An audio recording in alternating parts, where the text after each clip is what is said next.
Good morning. I am Krishna Priya, working as lecturer in Sir CRR College for Women, Eluru. Today we are dealing biotechnology paper for first BSc students. The title of this paper is Biomolecules and Analytical Techniques. Today we will discuss about two-way ANOVA classification. It is in fifth unit. So మనము one way ఎన్నోవా classification అనేది చూసాము. అంటే ఏంటి, analysis of variance, అంటే samples మధ్యలో variance ఎంత ఉంది అనేది చూసాము. అలాగే అందులో టూ టైప్స్ ఉంటాయి, one way and two way. One వేలో ఏం చూసాము, ఒక శాంపిల్ని తీసుకున్నాము, దానికి వేరే దానికి వేరియన్స్ ఉందా లేదా, విత్ ఇన్ ద శాంపిల్ ఆ శాంపిల్లోనే వేరియన్స్ ఉందా లేదా అనేది ఐడెంటిఫై చేసాము, అనాలిసిస్ చేస్తాము. ఇక్కడ టూ వేలో ఏంటంటే ఎట్ ఎ టైం మనము రెండు శాంపిల్స్ తీసుకోవచ్చు, అందుకని దీన్ని టూ వే ఎన్నోవా క్లాసిఫికేషన్ అంటాము. Let us consider in the case when there are two factors which may affect the variable values. So మనము ఎట్ ఎ టైం రెండు శాంపిల్స్ తీసుకొని అనాలిసిస్ చేయొచ్చు అనమాట, వేరియన్స్ ఉందా లేదా అనేది. ఎగ్జాంపుల్ ఏమని చెప్పారంటే దీనికి, the yield of milk may be affected by differences in rations as well as in difference in breed and stocks of the cow. అంటే ఇక్కడ ఏమని చెప్తున్నారంటే, ఇప్పుడు మనకి మిల్క్ వస్తాయి కదా, కౌస్ నుంచి మిల్క్స్ వస్తాయి, అది ఎఫెక్ట్ అవుతుంది. దేని వల్ల ఎఫెక్ట్ అవుతుంది అంటే, by differences in ration as well as the difference in breed and stock of the cows. అంటే ఇప్పుడు కౌస్ ఉంటాయి, కౌస్ అన్ని మనకు ఒకేలాగా మిల్క్ ఇవ్వవు. కొన్ని కొన్ని తక్కువ ఇవ్వచ్చు, కొన్ని ఎక్కువ ఇవ్వచ్చు. అలాగే బ్రీడ్స్ ఉంటాయి, కొన్ని బ్రీడ్ చాలా డిఫరెంట్ బ్రీడ్స్ ఉంటాయి కదా మనకి కౌలు. ఒక బ్రీడ్ కవ్ ఏమో కొంచెం తక్కువ మిల్క్ ఇవ్వచ్చు, ఒక బ్రీడ్ కవ్ ఏమో ఎక్కువ మిల్క్ ఇవ్వచ్చు. మనం ఏంటి అన్ని కలిపేసి ఒక స్టాక్ ఆఫ్ ద కౌస్, అంటే ఎక్కువ కౌస్ అన్నిటిని కలిపి ఒక దగ్గర పెట్టాం అనుకోండి, మనకి మిల్క్ అనేది వస్తుంది. ఆ మిల్క్ ని మనం ఈల్డ్ అంటాం. ఆ మిల్క్ కి ఎఫెక్ట్ అవుతుంది. దేని వల్ల ఎఫెక్ట్ అవుతుంది అంటే, difference on breed and stock of the cows. Breed, ఆ బ్రీడ్, ఆ పర్టికులర్ కౌ బ్రీడ్ బట్టి కూడా మనకి మిల్క్ వేరియేషన్ అనేది కనిపిస్తుంది. మిల్క్ లో వచ్చే మిల్క్ డిఫరెన్స్ అనేది కల్పిస్తుంది. అంటే ఎక్కువ మిల్క్ రావచ్చు, తక్కువ మిల్క్ రావచ్చు. ది స్కీమ్ ఆఫ్ సో మనము ఈ రకంగా మిల్క్ ని చూస్తాం అనమాట. This scheme of milk according to two factors is called. రెండు ఫ్యాక్టర్స్ తీసుకుంటాము కాబట్టి దీన్ని మనం ఏమంటామంటే టూ వే క్లాసిఫికేషన్ అని అంటాము, or two way analysis of variance అని కూడా అంటాం. Let us suppose that n cows are divided into h different groups or classes according to their breed and stock, each group containing cows, and then let us consider the effect of k treatment on yield of milk. ఇక్కడ ఏమని చెప్తున్నారంటే, ఇప్పుడు మనము cows ఉన్నాయి కదా, cows తీసుకున్నాము, ఆ cows ని డిఫరెంట్ గ్రూప్స్ కింద డివైడ్ చేసాము. దేన్ని బేస్ చేసుకొని మనం గ్రూప్స్ కింద డివైడ్ చేసామంటే, according to their breed and stock. అంటే వాటి యొక్క బ్రీడ్స్ ని, ఇప్పుడు ఒక్కొక్క కౌ ఒక్కొక్క బ్రీడ్ ఉంటుంది అని చెప్పుకున్నాం కదా, సో వాటి బ్రీడ్స్ ని బట్టి కౌస్ అనేవి డిఫరెంట్ గ్రూప్స్ కింద, డిఫరెంట్ క్లాసెస్ కింద కన్సిడర్ చేశారు. అండ్ మనం దానికి ఇచ్చే ఎఫెక్ట్ ఆఫ్ ట్రీట్మెంట్, అంటే ఇప్పుడు ఒక్కొక్క బ్రీడ్ ఒక్కొక్క కొంచెం మిల్క్ ఇస్తుంది, ఇంకొక బ్రీడ్ వచ్చి ఇంకో కొంచెం ఎక్కువ మిల్క్ ఇస్తుంది. సో ఆ ట్రీట్మెంట్ మీద ఎఫెక్ట్ అనేది కనిపిస్తుంది on the yield of milk. A milk అయితే మనకు వస్తుందో ఆ మిల్క్ మీద మనకి ఎఫెక్ట్ అనేది కనిపిస్తుంది. సో ఇక్కడ మనం ఏమనుకున్నామంటే, ఇక్కడ కౌస్ ని మనం ఎంతో రిప్రజెంట్ చేసాము. డిఫరెంట్ గ్రూప్స్ ఆర్ క్లాసెస్, అంటే వేరే వేరే గ్రూప్స్ ఉంటాయి, డివైడ్ చేసామని చెప్పుకున్నాం కదా కౌస్ ని, దాన్ని హెచ్తో హెచ్ కింద అనుకుంటున్నాము. అలాగే ట్రీట్మెంట్, మనము ఇప్పుడు కౌస్ ని ఇస్తాం కదా, ఫీడ్ చేస్తా ఉంటాం కదా, సో అది ఇచ్చేది ట్రీట్మెంట్. ఆ ఇచ్చే దాన్ని మనము ట్రీట్మెంట్ అంటాము. ఎన్ని కౌస్ తో రిప్రజెంట్ చేసాము, డిఫరెంట్ గ్రూప్స్ ని హెచ్ తో చేసాము, అండ్ ట్రీట్మెంట్, మన ఇచ్చే ట్రీట్మెంట్ ని కే తో రిప్రజెంట్ చేసాము. The total variation in ANOVA two-way classification is divided into two categories. So మనకి టూ వే క్లాసిఫికేషన్ లో రెండు కేటగిరీస్ కింద డివైడ్ చేశారు. ఏంటి ఆ కేటగిరీస్ అంటే, first one, the variation due to different treatments or different varieties is called assignable variations. అంటే ఏంటి అంటే, the variations due to different treatments. ఇప్పుడు మనం ఇచ్చేది ఫీడ్ చేస్తూ ఉంటాం కదా ఆ కౌస్ ని, అది ఏంటి అంటే ట్రీట్మెంట్స్ అని చెప్పుకున్నాం కదా ఇందాక, అది డిఫరెంట్ గా ఉంటుంది. ట్రీట్మెంట్స్ అనేవి మనం డిఫరెంట్ గా ఇస్తాము, ఒక్కొక్క కౌకి ఒక్కొక్క ట్రీట్మెంట్ అనేది ఇస్తాము, ఆర్ డిఫరెంట్ వెరైటీస్. సో దాన్ని ఏమంటామంటే మనం అసైనబుల్ వేరియేషన్స్ అంటాము. అండ్ సెకండ్ కేటగిరీలో వచ్చేసరికి ఏంటంటే, the variation with in a treatment. So ఇప్పుడు మనం ఇక్కడ ఏం చేసాము, డిఫరెంట్ డిఫరెంట్ గా ఇచ్చాము, ఒక్కొక్క కౌకి ఒక్కొక్క డిఫరెంట్ గా ఇచ్చాము. బట్ ఇక్కడ అన్నిటికీ ఒకటే ఇస్తాము, ట్రీట్మెంట్ అనేది ఒకటే ఉంటుంది, బట్ సో మనం ఆ ట్రీట్మెంట్ అనేది ఒకటే ఉంటుంది, ఒకటే ట్రీట్మెంట్ ఇచ్చాము అండ్ అది ఇచ్చే మిల్క్లో మిల్క్ ఇస్తుంది కదా, సో మనం ఆ మిల్క్ని చూస్తాం అనమాట ఎంత డిఫరెన్స్ ఉంది అనేది. సో అర్థమైందా మీకు? ఫస్ట్ దాంట్లో ఏంటి అంటే ట్రీట్మెంట్స్ అనేవి మనం డిఫరెంట్గా ఇచ్చాం కౌస్కి, ఒక్కొక్క కౌకి ఒక్కొక్క ట్రీట్మెంట్ అనేది ఇచ్చాం. బట్ ఇన్ సెకండ్ కేసులో ఏంటంటే ట్రీట్మెంట్ అనేది అన్ని కౌస్కి ఒకేలాగా ఇచ్చి అది ఇచ్చే మిల్క్లో వేరియేషన్స్ అనేది మనం చూస్తాం. దాన్ని ఛాన్స్ కాజెస్ అంటారు. సో ఫస్ట్ కేసులో ఏమో అసైనబుల్ డిఫరెంట్ ట్రీట్మెంట్స్ ఇస్తాము, దాన్ని అసైనబుల్ వేరియేషన్స్ అంటాము. సెకండ్ కేసులో ఒకటే ట్రీట్మెంట్ ఇస్తాము అన్ని కౌస్కి, దాన్ని ఛాన్స్ కాజెస్ అంటాము. The main objective of ANOVA two-way technique ఏంటి అంటే is to examine the homogeneity of the effects of K treatments. K అనేది మనం ట్రీట్మెంట్ కింద రిప్రజెంట్ చేసాం కదా, హోమోజెన్సిటీ చూస్తాం, అంటే హోమోజెన్సిటీ అంటే ఈక్వల్. అలాగే as well as the homogeneity of the effects of all H varieties or blocks. H అంటే మనం ఇందాక ఏమనుకున్నాము, డిఫరెంట్ గ్రూప్స్ కానీ క్లాసెస్ కానీ అనుకున్నాం కదా. So H varieties or blocks అంటే బ్లాక్స్ అనేవి మీకు అది తర్వాత చెప్తాను. బ్లాక్స్ అనేది these are separately and simultaneously. So మీరు ఇక్కడ చూసినట్లయితే మనం ట్రీట్మెంట్స్ అనుకున్నాం కదా ఇందాక. సో ఆ ట్రీట్మెంట్స్ ఎలా క్యాలిక్యులేట్ చేస్తారంటే, ఇఫ్ క్యాలిక్యులేటెడ్ వాల్యూ మన ట్రీట్మెంట్ని క్యాలిక్యులేట్ చేసిన తర్వాత ఆ వచ్చిన వాల్యూ గనక less than F tabulated value, అంటే నిన్న మనం చెప్పుకున్నాం ఒక ఎఫ్ టేబుల్ ఉంటుంది, ఆ టేబుల్లో మనము చూస్ చేసుకుంటాం, అంటే ఆ టేబుల్ కన్నా వాల్యూ ఎక్కువ ఉందా తక్కువ ఉందా అని చూసుకుంటామని. సో మనం చేసే treatment value F table value కన్నా తక్కువగా ఉంది అంటేనే మనం we will expect the null hypothesis. దీన్ని మనం హెచ్ఓ కింద రిప్రజెంట్ చేస్తాం. అంటే ఎఫ్ టాబ్యులేటెడ్ వాల్యూ కన్నా ఎఫ్ వాల్యూ అనేది మనకి తక్కువగా ఉంది, I mean treatment value F value అనేది మనకి తక్కువగా ఉంది అంటే మాత్రమే మనము నల్ హైపోథసిస్ ని ఎక్స్పెక్ట్ చేస్తాము. లేదు అది దీనికన్నా ఎఫ్ వాల్యూ కన్నా ఎక్కువగా ఉంది అనుకోండి, మనం రిజెక్ట్ చేస్తాం నల్ హైపోథసిస్. అసలు నల్ హైపోథసిస్ అంటే ఏంటి అంటే all the treatment are homogeneous, అంటే ట్రీట్మెంట్స్ అన్ని ఈక్వల్ గానే ఉంటాయి. హోమోజీనియస్ అంటే ఈక్వల్, ఆల్ ద ట్రీట్మెంట్స్ అనేవి మొత్తం ఈక్వల్ గానే ఉంటాయి. సో మీకు ఇప్పుడు అర్థమైందా? ట్రీట్మెంట్ వాల్యూని మనం ఫైండ్ అవుట్ చేస్తాం, క్యాలిక్యులేట్ చేసి ఎఫ్ టేబులేటెడ్ వాల్యూతో కంపేర్ చేస్తాం. సో మన ట్రీట్మెంట్ వాల్యూ అనేది ఎఫ్ టేబులేటెడ్ వాల్యూ కన్నా తక్కువ వచ్చింది అనుకోండి, మనం నల్ హైపోథసిస్ ని ఎక్స్పెక్ట్ చేస్తాం. అలాగే అది కాకుండా ఇక్కడ ఎఫ్ టేబులేటెడ్ వాల్యూ కన్నా ఎక్కువ వచ్చింది అనుకోండి, then we will reject null hypothesis H. So null hypothesis అంటే all the treatments are equal. అలాగే మనకి ఆల్టర్నేటివ్ హైపోథసిస్ అని కూడా ఉంటుంది. ఆల్టర్నేటివ్ హైపోథసిస్ లో ఏంటి, ట్రీట్మెంట్స్ ఈక్వల్ గానే ఉంటాయి, బట్ మనకి బ్లాక్ ఎఫెక్ట్స్ అనేవి హోమోజీనియస్ ఆర్ నాట్ హోమోజీనియస్, అంటే ఈక్వల్ గా ఉండవు. హోమోజీనియస్ అంటే ఈక్వల్ అని చెప్పుకున్నాం కదా, ఇక్కడ ఏమని ఇచ్చారు, ఆర్ నాట్ హోమోజీనియస్ అంటే ఈక్వల్ గా ఉండవు అని చెప్పారు అనమాట. ఇది null hypothesis and alternative hypothesis. అలాగే నెక్స్ట్ బ్లాక్స్, ఇందాక మనం చెప్పుకున్నాము బ్లాక్స్ గురించి కూడా మీకు ఎక్స్ప్లెయిన్ చేస్తా అని చెప్పుకున్నాం కదా. If calculated value is less than tabulated value then we null hypothesis accept null hypothesis. మనము ఇప్పుడు ఇందాక ట్రీట్మెంట్స్ లో ఎలా చూసాము, నల్ ట్రీట్మెంట్ వాల్యూని మనము ఫైండ్ అవుట్ చేసి ఆ వాల్యూ ఎఫ్ టేబులేటెడ్ వాల్యూ కన్నా తక్కువగా ఉంటే నల్ హైపోథసిస్ ని యాక్సెప్ట్ చేస్తాము, అంతకన్నా ఎక్కువగా ఉంటే నల్ హైపోథసిస్ ని యాక్సెప్ట్ చేయము అన్నారు. సో ఇది కూడా అంతే, ఒకవేళ మనం ఈ క్యాలిక్యులేటెడ్ వాల్యూ చేసిన తర్వాత టేబులేటెడ్ వాల్యూ కన్నా తక్కువగా ఉంది అంటేనే మనము నల్ హైపోథసిస్ ని యాక్సెప్ట్ చేస్తాము. లేదు దానికన్నా ఎక్కువగా ఉంది అంటే దాన్ని రిజెక్ట్ చేస్తాము. నల్ హైపోథసిస్ అంటే ఈక్వల్ గా లేదు అని మీనింగ్ అక్కడ. ఇక్కడ వెరైటీస్ కూడా అంతే. ఈ వెరైటీస్ క్యాలిక్యులేట్ చేస్తాము, క్యాలిక్యులేట్ చేసిన తర్వాత మనం ఈ ఎఫ్ టేబులేటెడ్ వాల్యూతో చూసి తక్కువగా ఉంటే నల్ హైపోథసిస్ యాక్సెప్ట్ చేస్తాము, ఎక్కువగా ఉంటే యాక్సెప్ట్ చేయము అంటే రిజెక్ట్ చేస్తాం. యాక్సెప్ట్ చేయము అంటే రిజెక్ట్ చేస్తాం. సో మనకి ట్రీట్మెంట్స్ లో కానీ బ్లాక్స్ లో కానీ అండ్ వెరైటీస్ అంటే హౌస్ లో వెరైటీస్ ఉంటాయి కదా, ఆ వెరైటీస్ లో కానీ ఏంటి అంటే మనం క్యాలిక్యులేట్ చేసిన వాల్యూ ఎఫ్ టేబులేటెడ్ వాల్యూతో చూసుకుని అది దానికన్నా తక్కువగా ఉంది అంటేనే మనం నల్ హైపోథసిస్ ని యాక్సెప్ట్ చేస్తాము. లేదు దానికన్నా ఎక్కువగా ఉంది అంటే మనము నల్ హైపోథసిస్ ని యాక్సెప్ట్ చేయము. అసలు నల్ హైపోథసిస్ అంటే ఏంటి, అన్ని ఈక్వల్ గా ఉన్నాయి, హోమోజీనియస్ గా ఉన్నాయి.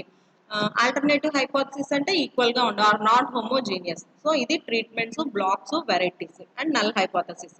సో మనము ఫస్ట్ ఎన్నోవా క్లాసిఫికేషన్ వన్ వే ఎన్నోవాలో చూసాం కదా, మనం ఏం చదివాం అక్కడ, కొన్ని స్టెప్స్ ఇన్వాల్వ్ అవుతాయి.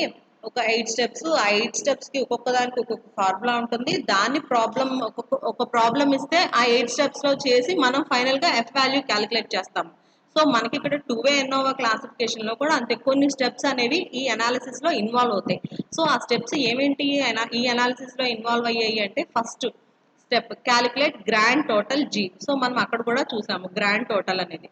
కంప్యూట్ కరెక్షన్ ఫ్యాక్టర్ అంటే సిఎఫ్ ఫ్యాక్టర్. సిఎఫ్ ఫ్యాక్టర్ అంటే మనకి ఏంటి, సిఎఫ్ కరెక్షన్ ఫ్యాక్టర్ అంటే సిఎఫ్ కింద రిప్రజెంట్ చేస్తాము, జీ స్క్వేర్ బై ఎన్. ఇక్కడ ఎన్ అంటే ఏంటి, నెంబర్ ఆఫ్ టోటల్ అబ్జర్వేషన్స్. అలాగే థర్డ్ స్టెప్ లో calculate raw sum of squares. So మనం దీన్ని ఏమంటాం అనుకున్నాము, సమ్మేషన్ వైఐ జే స్క్వేర్ ని సమ్మేషన్ అంటాము. అలాగే ఫోర్త్ స్టెప్ ఏంటి, compute total sum of squares equal to RSF minus CF. So RSS ఇది మైనస్ సిఎఫ్ ఇది. సో దీనికి వచ్చే వాల్యూ మైనస్ ఈ వాల్యూని మైనస్ చేస్తే మనకి TSS value, total sum of square value అనేది వస్తుంది. అలాగే sum of squares due to treatments నుంచి sum of squares due to treatments equal to summation TI dot square by H minus CF అంటే correction factor. Sum of squares due to varieties equal to summation T dot I square by K అంటే మనం treatments అనుకున్నాం కదా, minus C correction factor. అన్నమాట ఇక్కడ ఉంది కదా. So మనం ఇక్కడ కే అంటే ట్రీట్మెంట్స్ అనుకున్నాము, హెచ్ అంటే వెరైటీస్ అనుకున్నాం కదా. So sum of squares due to errors, SSE, some of square due to errors equal to TSS minus SST minus SSV. అంటే ఇది ఫార్ములా అనమాట. ఇప్పుడు TSS minus SST minus SSV, ఈ మూడిటిని మైనస్ చేస్తే మనకి sum of squares due to errors అనే value వస్తుంది అనమాట. అలాగే స్టెప్ 8 చూసుకుంటే mean sum of squares due to treatments, mean sum of squares due to varieties. ఇప్పుడు మూడు ఉన్నాయి కదా, ట్రీట్మెంట్స్, వెరైటీస్, ఎర్రర్స్. అలాగే మూడిటికి మూడు ఫార్ములాస్ ఉంటాయి, mean sum of squares due to errors. So ట్రీట్మెంట్స్కి వచ్చేసరికి ఏంటి, sum of squares due to treatments అంతే కదా, SST sum of squares due to treatment divided by K minus 1. Treatments అంటే మనం కే అనుకున్నాం కదా, కే మైనస్ 1. అలాగే సెకండ్ది వచ్చేసరికి mean sum of squares due to varieties, some of squares due to varieties divided by H minus 1. H minus 1. అలాగే నెక్స్ట్ది వచ్చేసరికి sum of squares due to errors వచ్చేసరికి ఏంటి, sum of squares due to errors divided by H minus 1 K minus 1. So ఇక్కడ H minus 1 ఉంది, ఇక్కడ into K minus 1 ఉంది. ఇక్కడ ఏంటి ఏమని ఇచ్చారు, ఇక్కడ కే మైనస్ 1 అంటే degree of freedom for SST అంటే sum of squares due to treatments. ఇక్కడ H minus 1 is degree of freedom for SSV అంటే sum of square due to varieties. ఇక్కడ H1K1 ఇచ్చారు కదా, is the degree of freedom for SSC. So అంటే మనకి treatments లో కే minus 1 అంటే ఏంటి, వెరైటీస్ లో హెచ్ మైనస్ 1 అంటే ఏంటి, ఎర్రర్స్ లో H minus 1 into K minus 1 అంటే ఏంటి అనేది ఇక్కడ ఎక్స్ప్లెయిన్ చేశారు. సో మనకి ఫస్ట్ దాంట్లో 8 స్టెప్స్ ఉన్నాయి. ఇక్కడ వచ్చేసరికి మనకి ఇంకొక స్టెప్ ఏంటి, నైన్త్ స్టెప్ ఏంటి అంటే కంప్యూట్ ఎఫ్ టెస్ట్. సో మనం ఇవన్నీ చేసిన తర్వాత ఫైనల్ గా ఏం చేస్తాము, ఎఫ్ టెస్ట్ ని చేస్తాం కదా. So F test for treatments చేసాము, ఎఫ్ టెస్ట్ ఫర్ వెరైటీస్ చేసాము. సో రెండు చేస్తాం మనం. సో ఇక్కడ ఏంటి అంటే F test equal to ST square. అంటే ఇక్కడ ఏంటి మనం ఏమనుకున్నాం, ఎస్టీ స్క్వేర్ అంటే sum of squares due to treatment కదా, అంటే double ST. So S square T by sum of squares అంటే రెండు ఎస్లు కదా, sum of squares due to errors. So sum of squares due to treatments by sum of squares due to errors. It is proportional to FT K minus 1 H minus 1 K minus 1. So ఇలా ఉందన్నమాట. ఇది దీని యొక్క treatment యొక్క formula. అలాగే varieties లో చూస్తే మనకి ఏంటి, ఎఫ్ వెరైటీస్ వి ఇక్కడ.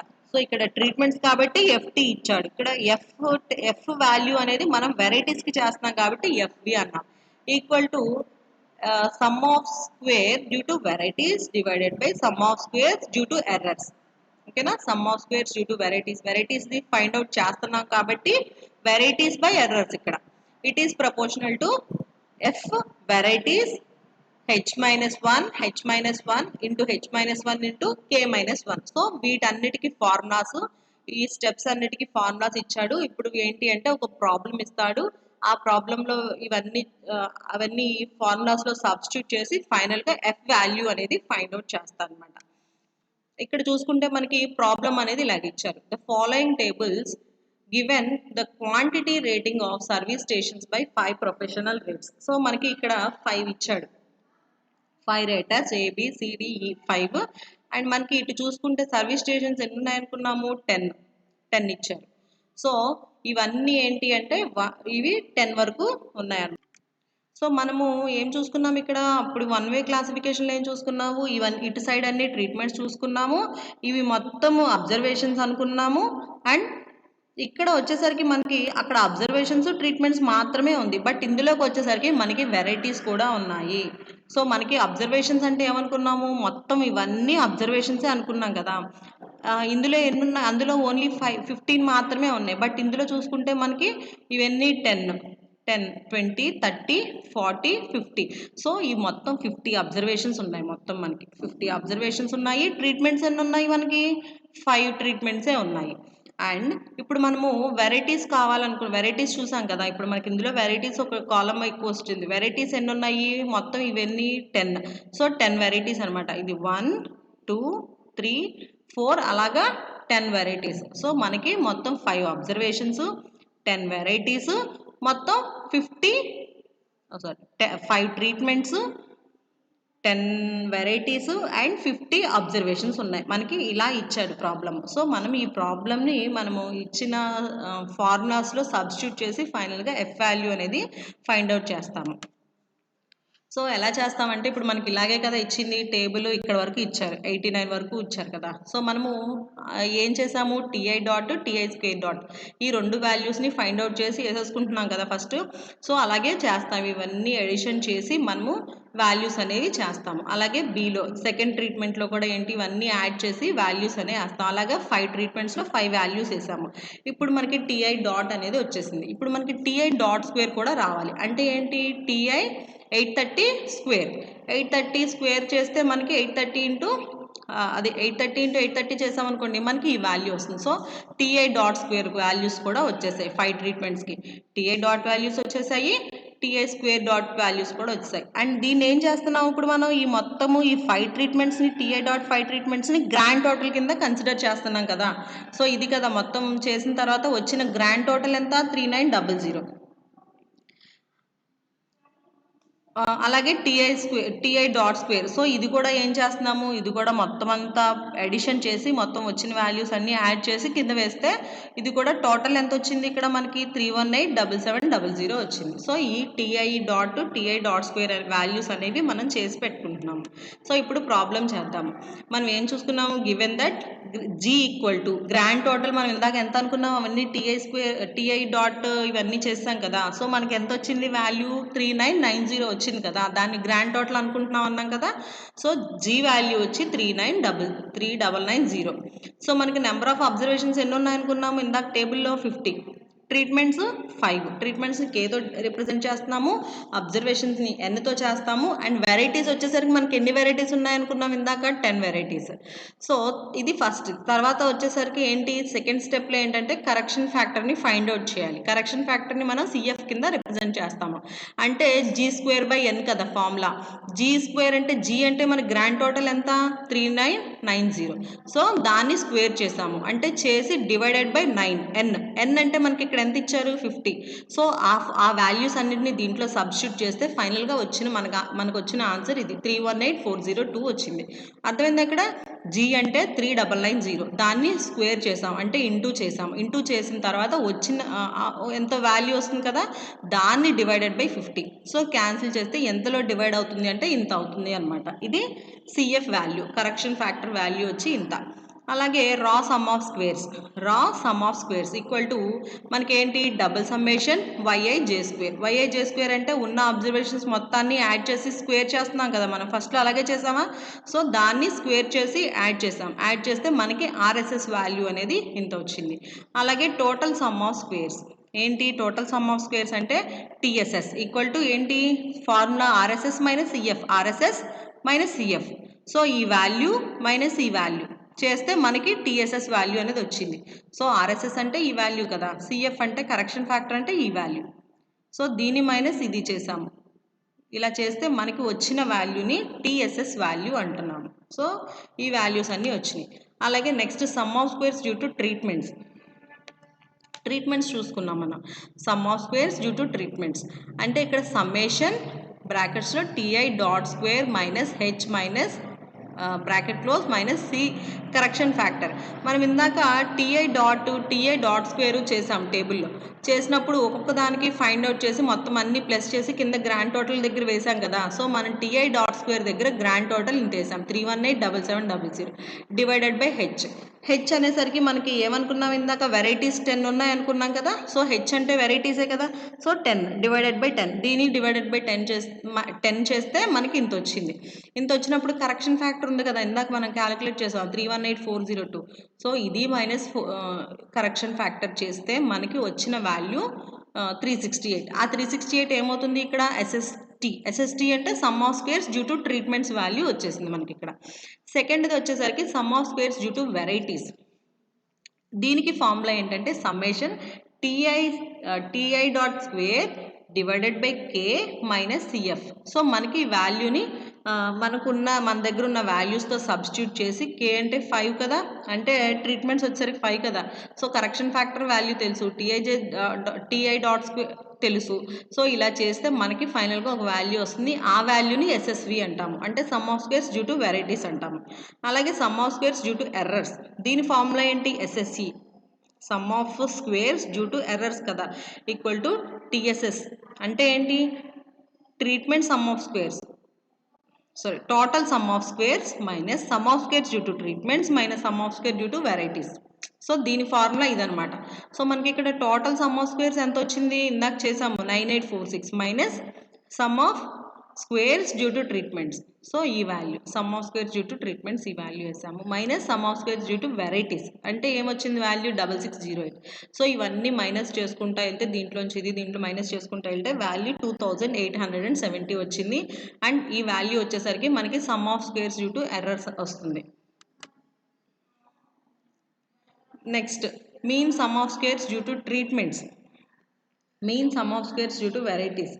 ఇప్పుడు మనం ఇందాక ఏం చూసాము? ఓన్లీ సమ్ ఆఫ్ స్క్వేర్సే చూసాము. మీరు ఇందాకది ఇది ఒకటే అనుకోకండి. ఇందాకది only sum of squares due to treatments చూసాము, sum of squares due to varieties చూసాము, sum of squares due to errors ఉన్నాయి. సో ఇందాక చెప్పారు, ఇక్కడ చెప్పారంటే ఇక్కడ ఏంటి అంటే మీన్ సమ్ ఆఫ్ స్క్వేర్స్, దానికి దీనికి డిఫరెన్స్ ఉంది. సో అది ఓన్లీ సమ్ ఆఫ్ స్క్వేర్స్, ఇది mean sum of squares. So మొత్తం మీన్ సమ్ ఆఫ్ స్క్వేర్స్ చూస్తాము, మీన్ సమ్ ఆఫ్ ట్రీట్మెంట్స్ చూస్తాము, మీన్ సమ్ వెరైటీస్ చూస్తాము, మీన్ సమ్ ఎర్రర్స్ మూడు చూస్తాం అనమాట ఇప్పుడు. సో ఇక్కడ mean sum of squares due to treatments అంటే మనం దీన్ని ఎలా డినోట్ చేయొచ్చు అనుకున్నాము? 2 Sలు ఉన్నాయి కాబట్టి ఎస్ స్క్వేర్ ట్రీట్మెంట్స్ కదా T divided by K minus 1. So మన దగ్గర వాల్యూస్ ఉన్నాయి కదా, ఎస్ఎస్టీ వాల్యూ ఉంది, కే అంటే ట్రీట్మెంట్స్ ఉంది, 5 మైనస్ 1. సో మనము ఆ ఎస్టీ స్క్వేర్ నుండి చూసుకుంటే మనకున్న వాల్యూస్ అన్నీ ఈ ఫార్ములాలో సబ్స్టిట్యూట్ చేస్తే కే మైనస్ 1 అంటే 5 మైనస్ 1 అంటే 4. ఎస్ఎస్టీ వాల్యూ ఎంత? 368 ఈక్వల్ టు మనకి డివైడ్ అయింది 92. సో 92 అనేది మనకి mean sum of squares due to treatment value వచ్చి 92. అలాగే నెక్స్ట్ది mean sum of squares due to varieties చూసుకున్నాము, అంటే SSV sum of squares due to varieties కదా. సో 2 Sలు ఉన్నాయి, S square varieties equal to SSV by H minus 1. So SSV value మన దగ్గర ఉంది, ఎస్ఎస్వి వాల్యూ ఎంత? 6608 డివైడెడ్ బై హెచ్ మైనస్ 1 అంటే హెచ్ అంటే ఏంటి మనకి? వెరైటీస్ ఎన్ని? 10 మైనస్ 1 9. సో డివైడ్ చేస్తే మనకి ఇంత వాల్యూ వచ్చింది, 734.22 వాల్యూ వచ్చింది. నెక్స్ట్ వచ్చేసి mean sum of squares due to errors. ఇది చూసుకున్నట్లయితే మనకి SSC divided by H minus 1 into K minus 1 అంటే హెచ్ అంటే వెరైటీస్ 10 మైనస్ 1, కే అంటే ట్రీట్మెంట్ 5 మైనస్ 1. ఇక్కడంతా 10 మైనస్ 1 అంటే 9, కే మైనస్ 1 అంటే 5 మైనస్ 1 4. సో 9 ఇంటూ 4 మనకి ఎస్ఎస్సి వాల్యూ ఎంత వచ్చింది ఇందాక? 2870. సో 2870 డివైడెడ్ బై 36 అంతే కదా, 9 4 36. సో మనం డివైడ్ చేస్తే వాల్యూ వచ్చేసి 79.7322 వచ్చింది. ఇది some of squares due to errors value. అలాగే నెక్స్ట్ వచ్చేసరికి ఎఫ్ స్టాటిస్టిక్స్. సో ఇది ఎఫ్ టెస్ట్ ఫర్ ట్రీట్మెంట్స్. ఇప్పుడు మనం ఏం చేస్తాము? ట్రీట్మెంట్స్కి టెస్ట్ చేస్తాము, వెరైటీస్కి కూడా టెస్ట్ చేస్తామని చెప్పుకున్నాం కదా ఇందాక. So F treatment equal to మనం ఫార్ములా ఇందాక చూసాం కదా, ఎస్టీ స్క్వేర్ అంటే sum of squares due to treatment divided by sum of squares due to errors. So it is proportional to ft అంటే treatments k minus 1 into n minus 1 h k minus 1. So మన దగ్గర ఈ values అన్నీ ఉన్నాయి. ఈ values అన్నిటినీ ఈ ఫార్ములాస్లో substitute చేస్తే మనకి వచ్చిన ఆన్సర్ ఇది. సో 1.1540. అలాగే ఎఫ్ టెస్ట్ ఫర్ వెరైటీస్ ఇది కూడా చూసుకుంటే మనం ఎఫ్ ఫర్ వెరైటీస్ ఫార్ములా ఏంటి, sum of squares due to varieties divided by sum of square due to errors. It is proportional to F variety divided by h minus 1 into k minus 1. So మనకి దగ్గర values ఉన్నాయి కదా, ఈ values అన్నీ ఈ ఫార్ములాలో substitute చేస్తాము. ఫైనల్గా మనకు వచ్చే ఆన్సర్ ఏంటి అంటే F value equal to 9.2098. So ఇప్పుడు మనకి ఫైనల్గా ఎఫ్ టెస్ట్ని ఫైండ్ అవుట్ చేసాము. ట్రీట్మెంట్స్కి ఎఫ్ టెస్ట్ ఎంత ఉంది అని ఫస్ట్లో ఫైండ్ అవుట్ చేసుకున్నాం కదా. ట్రీట్మెంట్కి ఎఫ్ టెస్ట్ క్యాలిక్యులేట్ చేస్తాము, అది ఎఫ్ టేబులేటెడ్ వాల్యూతో ఫైండ్ అవుట్ చేసి తక్కువ ఉంటే నల్ హైపోథసిస్ చేస్తాము, ఎక్కువ ఉంటే యాక్సెప్ట్ చేయము అని. సో ఇదనమాట, ఈ రకంగా చేస్తాము. ఎఫ్ టెస్ట్ని ట్రీట్మెంట్కి చేస్తాము, అలాగే ఎఫ్ టెస్ట్ వెరైటీస్ కూడా చేస్తాము. సో ఎఫ్ టేబులేటెడ్ వాల్యూకి కన్నా తక్కువ ఉంటే నల్ హైపోథసిస్ని యాక్సెప్ట్ చేస్తాము, అంటే ఈక్వల్గా ఉంటుంది, హోమోజెన్సిటీగా ఉంటుంది. అది ఎక్కువగా ఉంటే ఈక్వల్గా ఉండదు, అదే దాన్ని యాక్సెప్ట్ చేయము అని చదువుకున్నాం కదా. సో ఫస్ట్లో ఇలా అనమాట. ఈ రకంగా మనము ఎఫ్ టెస్ట్ని చేసి ఎఫ్ వాల్యూని ఫైండ్ అవుట్ చేస్తాము. అండ్ ఇప్పుడు వీటన్నిటిని మనం టేబులర్ ఫామ్లో పెట్టి చూస్తాం అనమాట. అలాగే సమ్మరీ వచ్చేసరికి ఏంటి, మనము ఈరోజు ఈ క్లాస్లో ఏం చూసుకున్నాము వీడియోలో అంటే two way Innova classification. Two వేలో అంటే ఏంటి, మనకి ఎట్ ఎ టైం 2 శాంపిల్స్కి టెస్ట్ చేయొచ్చు. మనం అందులో ఏంటి, 1 వేలో ఓన్లీ 1 శాంపిల్కి టెస్ట్ చేస్తాము. ఇందులో ఎట్ ఎ టైం 2 శాంపిల్స్కి టెస్ట్ చేసి మనం ఫైనల్గా ఎఫ్ వాల్యూ అనేది క్యాలిక్యులేట్ చేసి దాన్ని బట్టి మనకి శాంపిల్స్ వేరియేషన్ ఉందా లేదా అనేది మన శాంపిల్స్ని అనలైజ్ చేస్తాము. అనాలిసిస్ ఆఫ్ వేరియన్స్ అంటే ఏంటి అంటే శాంపిల్ మధ్యలో శాంపిల్స్కి వేరియన్స్ ఉందా లేదా అనేది మనం ఫైనల్గా టెస్ట్ చేస్తాము. అండ్ మనకి ఇచ్చిన ప్రాబ్లమ్ని బట్టి ఆ వాల్యూస్ని మన దగ్గర ఉన్న ఫార్ములాలో సబ్స్టిట్యూట్ చేసి ఇలాగా స్టెప్ వైజ్గా అనాలిసిస్ చేసి ఫైనల్గా వచ్చేసరికి మనకి ఎఫ్ వాల్యూ అనేది ఫైండ్ అవుట్ చేస్తాము. ఓకేనా, థ్యాంక్ యూ.